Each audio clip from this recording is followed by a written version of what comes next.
What man? What man was Francis talking to? The great man. Bienvenido a Oscro. Hoy veremos a algunos de los asesinos más perturbadores de la historia, aquellos cuyos crímenes aún conmocionan a investigadores, comunidades y al mundo décadas después.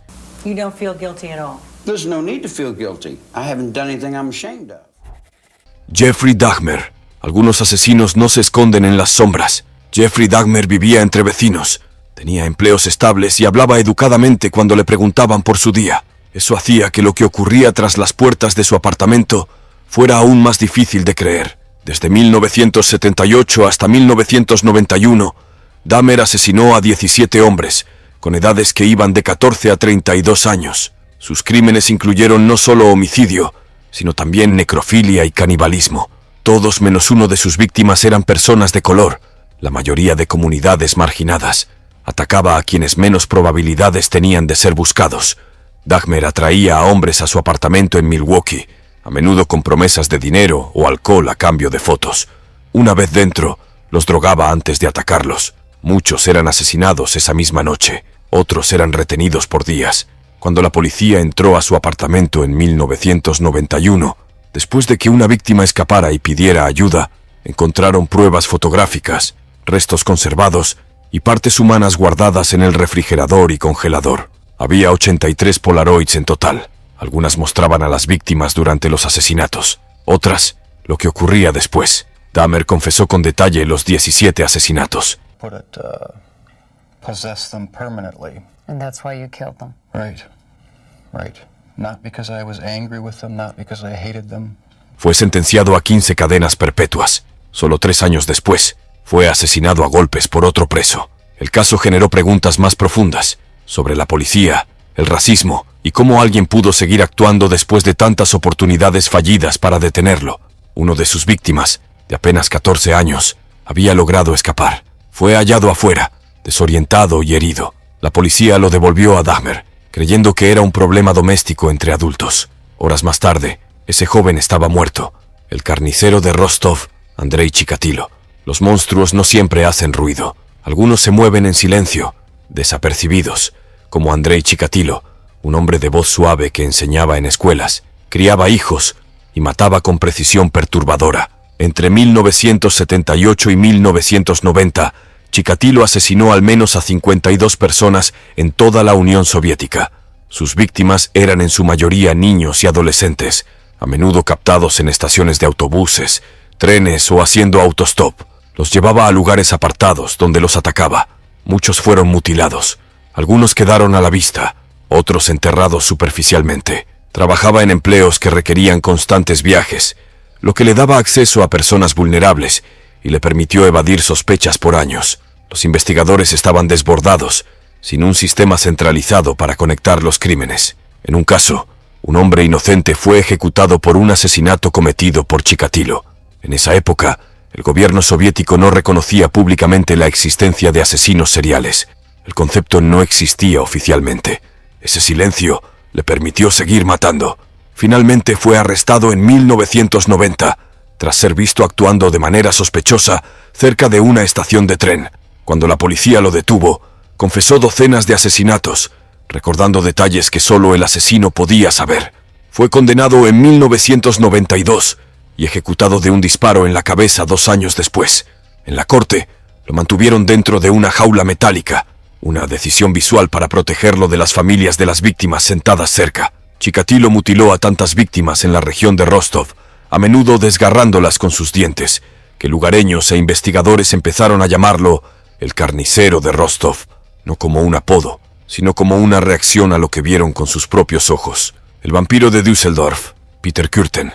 La violencia no solo era parte de la vida de Peter Kürten, era su patrón, su enfoque y, finalmente, su identidad. Ese era Peter Kürten, un hombre cuyos crímenes dejaron a Düsseldorf en un estado de terror. Conocido como el vampiro de Düsseldorf, Kürten aterrorizó la ciudad a finales de los años 20. Sus crímenes incluyeron agresión sexual, asesinato y mutilación. La mayoría de sus víctimas eran mujeres y niñas, aunque también atacó a hombres y niños. Algunas murieron apuñaladas, otras fueron golpeadas o estranguladas.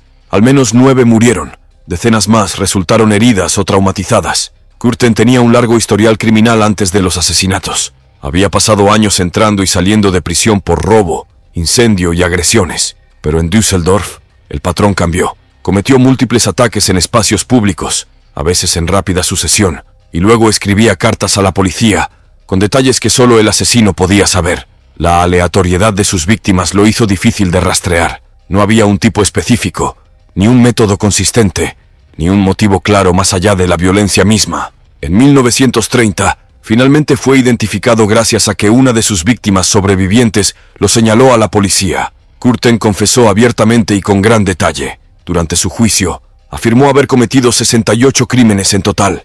Fue sentenciado a muerte y ejecutado en guillotina en 1931. Curtin no mostró remordimiento alguno. De hecho, su comportamiento sugería lo contrario. Admitió haber bebido la sangre de al menos una de sus víctimas, no como ritual, sino por placer. Ese detalle, mencionado con frialdad durante su confesión, fue lo que le dio el nombre de El vampiro de Düsseldorf, y por lo cual ese apodo nunca desapareció. El hombre gris, Albert Fish. Los antecedentes criminales suelen traer señales de advertencia. En el caso de Albert Fish, existían, pero el alcance real de lo que era capaz no se entendió hasta que ya era demasiado tarde. What man was Francis talking to? The great man. Activo a inicios del siglo XX, Fish era un hombre mayor, tranquilo, que vivía en Nueva York, trabajaba en oficios ocasionales, afirmaba ser religioso y pasaba desapercibido, pero bajo esa fachada cometía crímenes violentos y profundamente perturbadores. Fish atacaba a niños, a quienes solía atraer con engaños. Sus métodos eran calculados. En 1928, secuestró a Grace Budd, de 10 años, bajo la promesa de ofrecer trabajo a su familia. Nunca volvió a ser vista con vida. Años después, la familia Budd recibió una carta manuscrita, sin firma y gráfica. En ella, Fish describía en detalle lo que había hecho con Grace. Esa carta permitió rastrearlo. Fue arrestado en 1934 y confesó el asesinato, así como otros. Durante su juicio, Fish afirmó haber matado a varios niños, aunque solo unos pocos casos fueron confirmados. Sus evaluaciones psicológicas revelaron largas historias de enfermedad mental, pero aún así se le consideró apto para ser juzgado. En 1936 fue ejecutado en la silla eléctrica en la prisión de Sing Sing. Sus crímenes no eran solo violencia o control, incluían rituales, autolesiones y delirios persistentes. Incluso su confesión conmocionó a los investigadores más experimentados. Fish fue llamado el hombre gris, no por su apariencia, sino porque se desvanecía fácilmente en la vida cotidiana. Un hombre que nadie notaba, hasta que fue demasiado tarde. Richard Chase. A finales de los años 70, Chase se hizo conocido como el vampiro de Sacramento. En el transcurso de un mes, asesinó a 6 personas en California, incluidas una mujer embarazada, un niño pequeño y un bebé de 22 meses. Los asesinatos no solo fueron brutales, fueron caóticos, irracionales y marcados por conductas perturbadoras. Chase tenía un largo historial de problemas psiquiátricos. Creía que sus órganos se encogían, que su sangre se convertía en polvo y que necesitaba beber sangre fresca para sobrevivir. Estos delirios no eran sutiles, pero habían sido ignorados o desestimados durante hospitalizaciones anteriores. Sus crímenes comenzaron con animales, luego escalaron rápidamente. En cada asesinato, Chase entraba en casas de desconocidos, a menudo sin llave, y cometía actos de violencia extrema. En algunos casos bebía la sangre de las víctimas, en otros se llevaba partes del cuerpo. La aleatoriedad de sus ataques aterrorizó al público. Nadie era seleccionado por una razón. Las víctimas eran elegidas simplemente porque su puerta estaba sin seguro. En 1978, Chase fue arrestado después de que la policía lo vinculara a las escenas del crimen mediante huellas dactilares y balística. Durante su juicio, fue hallado culpable de los 6 asesinatos y condenado a muerte. 2 años después, se suicidó en prisión. Chase creía que no podía vivir sin consumir sangre y actuó en consecuencia. Esa obsesión fue lo que le ganó el nombre de El vampiro de Sacramento y lo que aún distingue su caso décadas más tarde. Paul Bernardo y Karla Homolka. Pocos crímenes son más difíciles de asimilar que otros, no solo por lo que sucedió, sino también por quién estuvo involucrado. Paul Bernardo y Karla Homolka eran un matrimonio en Canadá que trabajó en conjunto para cometer una serie de crímenes brutales a inicios de la década de 1990. Sus víctimas incluyeron al menos a 3 mujeres jóvenes. Una de ellas era la propia hermana de Karla, Tammy, Bernardo ya había sido sospechoso en múltiples agresiones sexuales en el área de Toronto. Más tarde fue identificado como el violador de Scarborough, vinculado a al menos una docena de ataques. Pero cuando conoció a Carla, la violencia escaló. La pareja comenzó a planear juntas, grabar sus crímenes y ocultarse tras la apariencia de una relación normal. Sus víctimas fueron drogadas, agredidas y en algunos casos asesinadas, y los detalles, captados en video, dejaron pocas dudas. En 1993, Carla llegó a un acuerdo con los fiscales, 12 años de prisión a cambio de su testimonio contra Bernardo. El contenido completo de las cintas no era conocido por las autoridades en ese momento. Cuando fueron revisadas, el trato ya estaba hecho, lo que llevó a muchos a cuestionar cómo se había manejado la justicia. Paul Bernardo fue sentenciado a cadena perpetua sin posibilidad de libertad condicional. Carla Homolka cumplió su condena y fue liberada en 2005. Desde entonces se volvió a casar y ahora vive bajo otro nombre. La mayoría de las personas asume que cualquiera involucrado en crímenes tan extremos nunca debería volver a ser libre, pero Carla Homolka camina libre hoy, y legalmente no se le puede obligar a responder preguntas sobre su pasado. Alexander Pichushkin. Matar no era un secreto para Alexander Pichushkin, era un objetivo, y llevaba la cuenta. Operando en Moscú desde 2001 hasta 2006, Pichushkin fue condenado por 49 asesinatos. Más tarde afirmó que su número real superaba los 60. Sus víctimas eran a menudo hombres marginados, ancianos, personas sin hogar o aislados, atraídos al Parque Bitsa con la oferta de una bebida. Una vez que lo seguían dentro, no salían. Usaba fuerza bruta para matar, a menudo con un martillo, y luego arrojaba los cuerpos a alcantarillas cercanas o los dejaba ocultos en áreas boscosas. El patrón era simple, la intención no lo era. Cuando la policía registró su apartamento, encontraron un tablero de ajedrez con fechas escritas, una por cada asesinato. Pichushkin admitió que su meta era llenar las 64 casillas. No solo intentaba evitar ser capturado, estaba intentando establecer un récord. Antes de los asesinatos, trabajaba en un supermercado y vivía con su madre. Quienes lo conocían lo consideraban raro, pero no peligroso. Finalmente fue atrapado cuando una víctima le dijo a su familia a dónde iba. Ese detalle llevó a la policía directamente hasta él. En el juicio, Pichushkin mostró poco interés en defenderse. Confesó con facilidad. Su única frustración fue no haber alcanzado su meta. Fue condenado a cadena perpetua, con los primeros 15 años en confinamiento solitario según la ley rusa. Ian Brady y Myra Hindley. Los asesinatos de los páramos, cometidos por Ian Brady y Myra Hindley en la década de 1960, siguen siendo considerados entre los más perturbadores de la historia criminal británica. Entre 1963 y 1965, la pareja secuestró, torturó y asesinó a 5 niños y adolescentes en Manchester y sus alrededores. Sus víctimas tenían entre 10 y 17 años. La mayoría fueron enterradas en Saddleworth Moor, un paisaje abierto y aislado que luego se convirtió en el rostro del caso. Brady estaba obsesionado con el control y la violencia. Leía literatura nazi y tenía libros sobre crimen y sadismo. Hindley, según su propio testimonio, se sintió atraída por él y finalmente se convirtió en su cómplice total. Ayudaba a atraer a las víctimas, a menudo fingiendo necesitar ayuda, y luego las llevaba hasta Brady. La pareja fotografió y grabó partes de sus crímenes, lo que luego se convirtió en evidencia clave. En un caso, una cinta con los últimos momentos de una niña fue reproducida en la corte. La prensa y el público nunca lo olvidaron. Fueron arrestados en 1965 después de que el cuñado de Hindley acudiera a la policía. Ambos fueron condenados y sentenciados a cadena perpetua. Brady murió en 2017. Hindley murió en prisión en 2002. El caso conmocionó al país no solo por su brutalidad, sino porque una mujer estuvo involucrada, algo poco visto en crímenes de esta naturaleza en aquella época. El cuerpo de una de las víctimas, Keith Bennett, nunca fue encontrado. A pesar de búsquedas repetidas y declaraciones de ambos asesinos, sus restos siguen desaparecidos. Robert Hansen.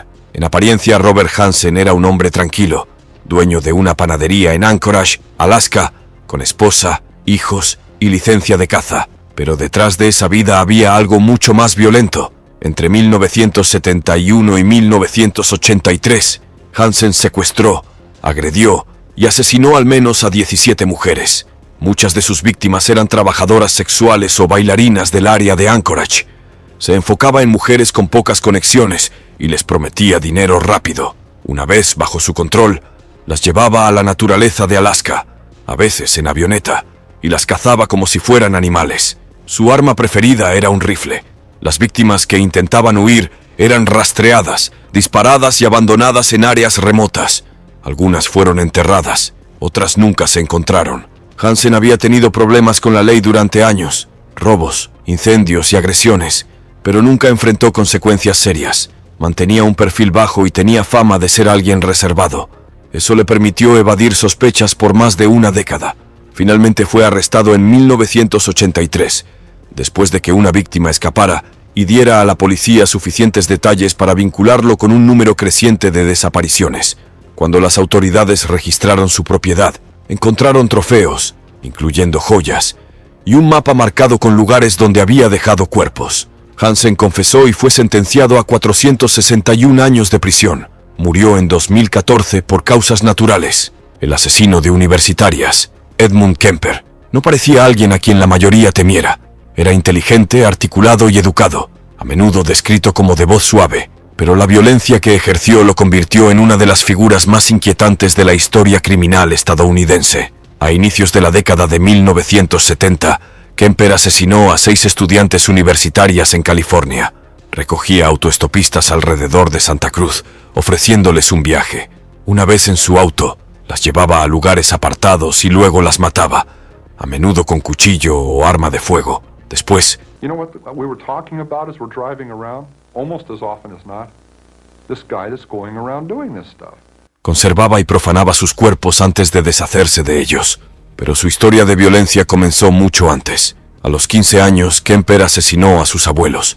Fue institucionalizado, diagnosticado con esquizofrenia paranoide y liberado a los 21 años, considerado rehabilitado. Los asesinatos continuaron poco después. En 1973, después de asesinar a su madre y a una amiga de ella, Kemper llamó a la policía y se entregó. Confesó por completo, dando a los investigadores relatos detallados de cada crimen. Más tarde dijo que sabía que debía detenerse y que la única forma era ser atrapado. Kemper se enfocaba en mujeres universitarias, no por una conexión personal, sino porque las veía como símbolos de rechazo. Más tarde admitió que no cazaba personas, cazaba la sensación de poder, y eso fue lo que lo mantuvo activo. Kemper fue sentenciado a cadena perpetua, donde permanece hasta hoy. El acechador nocturno. Entre 1984 y 1985, Ramírez cometió una serie de asesinatos, agresiones sexuales e invasiones de hogares en California. Entraba a las casas de noche, a menudo por ventanas o puertas sin seguro, y atacaba a quienes estuvieran dentro, hombres, mujeres e incluso niños. A algunos los mataba, a otros los agredía y los dejaba con vida. For California's Night Stalker continues. I'm afraid for everybody, elderly, young, everybody. No había un patrón único, lo que lo hacía impredecible y difícil de perfilar. Usaba pistolas, cuchillos, objetos contundentes o solo sus manos. También dejaba símbolos y frases vinculadas al satanismo en varias escenas, lo que alimentó el pánico público. Para cuando la policía se dio cuenta de que la misma persona estaba detrás de los crímenes, más de una docena de personas estaban muertas. La prensa lo llamó el acechador nocturno, y el nombre se mantuvo. La gente empezó a asegurar sus ventanas. La venta de armas aumentó. Se instalaron sistemas de alarma en vecindarios enteros. El miedo era generalizado, porque no atacaba a un tipo específico, simplemente a quien estuviera en casa. Ramírez fue finalmente capturado en agosto de 1985, no por la policía, sino por civiles. Después de ser reconocido en la calle en East LA, un grupo de residentes lo persiguió y lo retuvo hasta que llegaron los oficiales. En la corte, Ramírez no mostró remordimiento. Sonrió, rió y habló sobre Satanás y la muerte. Fue condenado por 13 asesinatos y sentenciado a muerte en 1989. Murió de cáncer en prisión en 2013. Ted Bundy. Para la mayoría de las personas, Ted Bundy no encajaba con la imagen de un asesino. Estaba bien arreglado, era articulado y mostraba confianza. Ese contraste es parte de lo que hizo que sus crímenes resultaran tan perturbadores. Bundy asesinó al menos a 30 mujeres en varios estados de Estados Unidos durante la década de 1970, aunque el número real puede ser mayor. Su método se basaba en la manipulación. Fingía una lesión, pedía ayuda o decía estar perdido. Una vez que alguien lo asistía, las llevaba a otro lugar.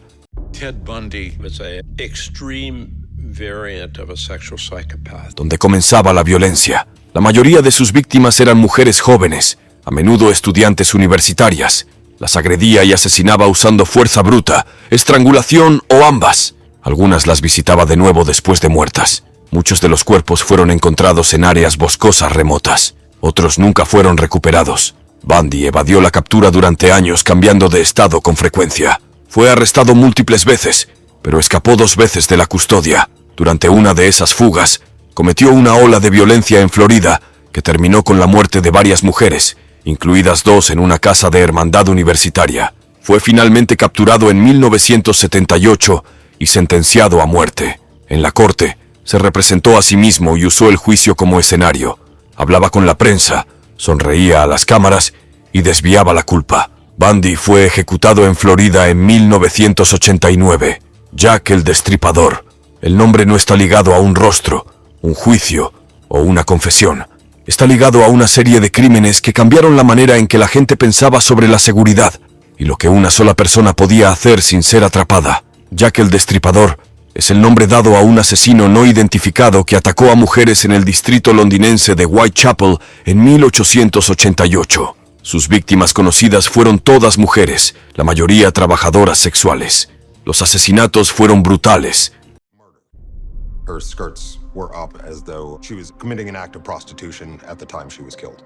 Marcados por cortes profundos, mutilaciones y, en algunos casos, extracción de órganos. 5 muertes se consideran canónicas, aunque algunos investigadores lo vinculan con más. Los ataques ocurrieron en espacios públicos o semipúblicos, callejones, calles o habitaciones, y el asesino desaparecía antes de que la policía pudiera llegar. En ese tiempo, la ciencia forense era limitada. No había huellas dactilares, ni pruebas de ADN, ni testigos confiables. El asesino envió cartas burlonas a la policía y a periódicos, algunas firmadas con el nombre que quedaría: Jack el Destripador. Los crímenes generaron pánico generalizado, obsesión mediática y tensión política. Áreas obreras como Whitechapel ya sufrían pobreza, hacinamiento y crimen. Los asesinatos empeoraron las cosas, exponiendo fallas en la policía y en la salud pública. A pesar de decenas de sospechosos a lo largo de los años, desde doctores hasta miembros de la realeza y criminales conocidos, nadie fue acusado jamás.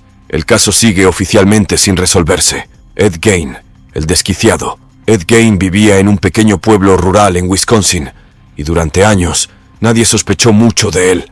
Hacía trabajos ocasionales, se mantenía apartado y parecía tranquilo, pero lo que la policía encontró dentro de su casa en 1957 cambió cómo Estados Unidos entendía el crimen e inspiró décadas de ficción de terror. Gein se convirtió en la base de varios personajes de ficción,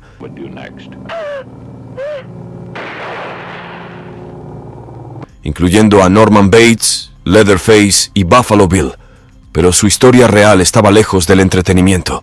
Todo comenzó con una persona desaparecida, la dueña de una ferretería llamada Bernice Warden. Su hijo, un ayudante del sheriff, sospechó de Gein.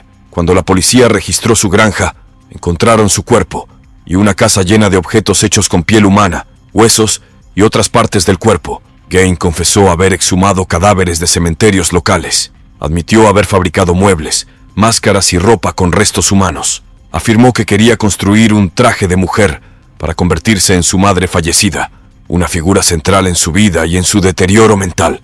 Aunque admitió 2 asesinatos, solo uno fue confirmado. Al principio fue declarado mentalmente incapaz de enfrentar un juicio, luego fue considerado competente. En 1968, fue condenado y enviado a una institución psiquiátrica, donde permaneció hasta su muerte en 1984. El Destripador de Yorkshire. Peter Sutcliffe llevaba una vida aparentemente normal. Trabajaba como conductor de camión, tenía esposa y era conocido en su comunidad de Yorkshire. Pero entre 1975 y 1980, cometió una de las series de asesinatos más notorias de la historia británica. Sutcliffe atacaba a mujeres. Any significant brain injury is going to be associated over the following days and weeks with quite significant problems. A menudo de noche, usando martillos y cuchillos. Su primera víctima conocida fue Wilma McCann, madre de 4 hijos, asesinada cerca de su casa en Leeds en 1975. Durante los siguientes 5 años, asesinó a 13 mujeres e intentó matar a otras 7. Algunas de sus víctimas eran trabajadoras sexuales, mientras que otras simplemente eran mujeres que caminaban a casa. Esa inconsistencia aumentó el miedo público. Nadie se sentía seguro. La investigación fue una de las más grandes jamás realizadas por la policía británica. Se invirtieron más de 5 millones de horas en seguir pistas, pero los errores retrasaron el progreso. En un momento, la policía fue engañada por cartas y cintas falsas enviadas por alguien que fingía ser el asesino. Ese error costó tiempo y enfoque valiosos. Sutcliffe fue finalmente arrestado en 1981 por conducir con placas falsas.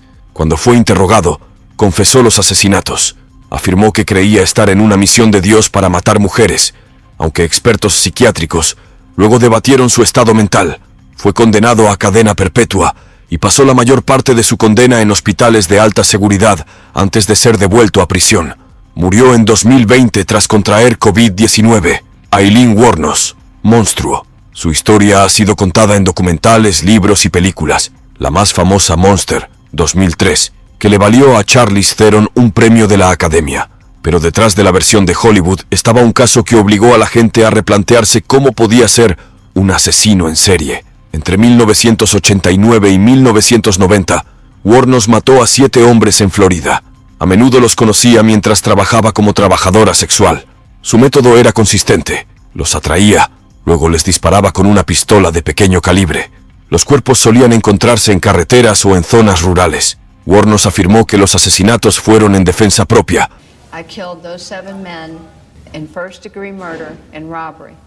Que cada hombre había intentado agredirla.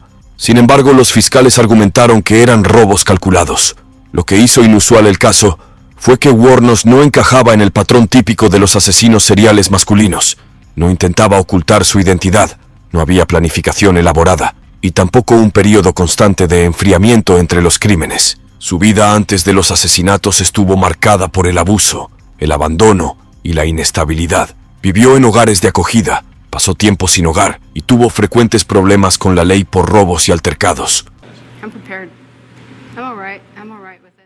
Cuando llegó a sus 30 años, deambulaba por las carreteras de Florida, armada y desesperada. Wuornos fue arrestada en 1990, y uno después de que la policía rastreara un coche robado y lo vinculara con ella. Confesó poco después, aunque sus declaraciones variaban entre defensa propia y admisión de culpabilidad. Fue condenada por múltiples asesinatos y sentenciada a muerte. En 2002, fue ejecutada por inyección letal. El Doctor Muerte, Marcel Petiot, era un médico respetado en París durante la Segunda Guerra Mundial. En apariencia, ofrecía ayuda a quienes más lo necesitaban, pero en realidad usaba su profesión como tapadera para uno de los casos criminales más perturbadores de la Francia en tiempos de guerra. Cuando la ocupación nazi dominaba la ciudad, Petiot afirmaba dirigir una red de escape. Decía a familias desesperadas, incluidos refugiados judíos, que podía sacarlos de Francia a cambio de dinero. Muchos vendieron sus pertenencias o entregaron objetos de valor por una oportunidad de sobrevivir. En lugar de ayudarlos a escapar, Petiot inyectaba a sus víctimas con cianuro bajo el pretexto de vacunas. Luego se quedaba con sus pertenencias y se deshacía de los cuerpos con cal viva o quemándolos. Para 1944, los vecinos notaron humo y un olor fétido proveniente de su casa. La policía investigó y descubrió restos humanos en toda la propiedad, al menos 23 cuerpos, con sospechas de que el número real era mucho mayor. Petiot insistía en que no era un asesino, sino un patriota. Alegaba que mataba nazis y colaboradores. Los investigadores no encontraron pruebas de ello. Sus víctimas eran en su mayoría civiles que buscaban seguridad. Fue arrestado y llevado a juicio en 1946. El tribunal escuchó cómo había usado la confianza, la medicina y el caos de la guerra para encubrir sus crímenes. Fue condenado por 26 asesinatos, aunque muchos creen que la cifra superaba los 60. Petiot fue ejecutado en la guillotina ese mismo año. Charles Manson.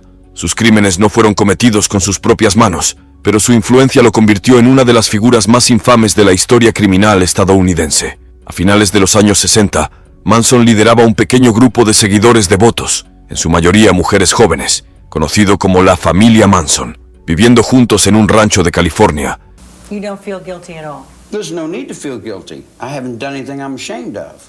El grupo adoptaba sus enseñanzas distorsionadas, una mezcla de predicciones apocalípticas, odio racial e interpretaciones retorcidas de la cultura popular. En agosto de 1969, bajo las órdenes de Manson, varios seguidores cometieron una serie de brutales asesinatos en Los Ángeles. El más conocido fue el ataque a la actriz Sharon Tate y a otras 4 personas en su casa. Tate estaba embarazada de 8 meses en ese momento. La noche siguiente, otra pareja, Leno y Rosemary LaBianca, fueron asesinados en su hogar. La filosofía de Manson giraba en torno a lo que él llamaba Helter Skelter, un término que tomó de una canción de los Beatles. Creía que esos asesinatos desatarían una guerra racial que le permitiría a él y a sus seguidores ascender al poder. Aunque Manson no mató personalmente a las víctimas, fue acusado y condenado por asesinato en primer grado y conspiración. El tribunal determinó que sus órdenes e influencia lo hacían directamente responsable. Originalmente sentenciado a muerte, su condena fue conmutada por cadena perpetua cuando California abolió brevemente la pena capital en 1972. Pasó el resto de su vida en prisión hasta su muerte en 2017. Albert DeSalvo. A principios de los años 60, Boston vivió con miedo a un hombre al que la prensa llamó el estrangulador de Boston. Entre 1962 y 1964, 13 mujeres, de edades entre 19 y 85 años, fueron asesinadas en sus propios hogares. Cada una fue agredida y estrangulada, a menudo con prendas de ropa atadas alrededor de su cuello. Durante años, la policía luchó por resolver el caso. No había señales de entrada forzada, lo que sugería que el asesino lograba hablar y entrar en los apartamentos. Las residentes estaban aterradas. Las mujeres cambiaron sus rutinas, cerraban con llave las puertas y algunas incluso abandonaron la ciudad. Albert DeSalvo, un obrero con un largo historial de robos y agresiones, finalmente confesó ser el estrangulador. Describió detalles de los asesinatos que coincidían con los informes policiales. Pero había un problema. No existía evidencia física que lo vinculara a los crímenes. Su confesión llegó mientras estaba bajo custodia por otros cargos, lo que llevó a muchos a dudar si decía la verdad o solo buscaba notoriedad. DeSalvo nunca fue juzgado por los estrangulamientos. En cambio, fue sentenciado a cadena perpetua por una serie de agresiones sexuales conocidas como los crímenes del hombre verde. En 1973, fue apuñalado hasta la muerte en prisión en circunstancias poco claras. Décadas después, los avances en pruebas de ADN arrojaron claridad. En 2013, los investigadores vincularon el ADN de DeSalvo con evidencia del asesinato de Mary Sullivan, la última víctima conocida del estrangulador de Boston. Ese hallazgo confirmó fuertemente su participación, aunque aún existe debate sobre si actuó solo en los 13 asesinatos. Verano de Sam. El verano de 1977 en la ciudad de Nueva York fue recordado no solo por las olas de calor y los apagones. Fue conocido como el Verano de Sam, cuando un solo hombre armado sembró el miedo en la ciudad. David Berkowitz, luego apodado el Hijo de Sam, cometió una serie de tiroteos entre 1976 y 1977. Sus objetivos eran generalmente mujeres jóvenes y parejas que estaban en coches o caminaban tarde en la noche. Usando un revólver calibre 44, mató a 6 personas e hirió a otras 7. La aleatoriedad de los ataques creó pánico. Los neoyorquinos evitaron salir de noche. Las parejas se quedaban en casa. Muchas mujeres se cortaron o tiñeron el cabello tras los rumores de que el tirador prefería a las morenas. La ciudad estaba dominada no solo por la violencia, sino por la imprevisibilidad de quién sería la próxima víctima. Berkowitz también se burlaba de la policía y la prensa. Dejaba cartas escritas a mano en las escenas del crimen, ridiculizando a los investigadores y firmando con el nombre que se volvería infame, Hijo de Sam. Estas notas alimentaron la locura mediática y convirtieron el caso en noticia de primera plana. Finalmente fue capturado en agosto de 1977, después de que una multa de estacionamiento cerca de una escena del crimen llevara a la policía a su coche. Dentro encontraron el arma. Al ser arrestado, Berkowitz confesó rápidamente, afirmando que el perro de su vecino estaba poseído y le ordenaba matar. Fue condenado a 6 cadenas perpetuas consecutivas, asegurando que nunca sería liberado. Eso es todo por hoy. ¿Qué caso te perturbó más?